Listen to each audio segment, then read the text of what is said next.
Hi everyone! Today I'm sharing about how to remove and repot a baby orchid, also called a keiki.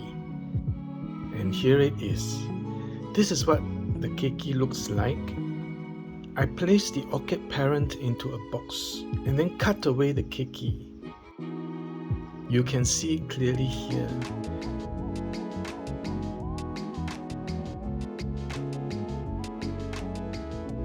From different angles.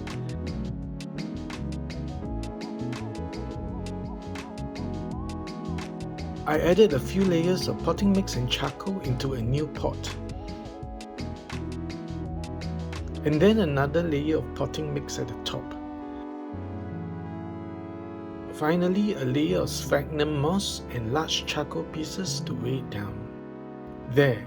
Doesn't it look cute in the orchid area of my urban garden? Thanks for watching!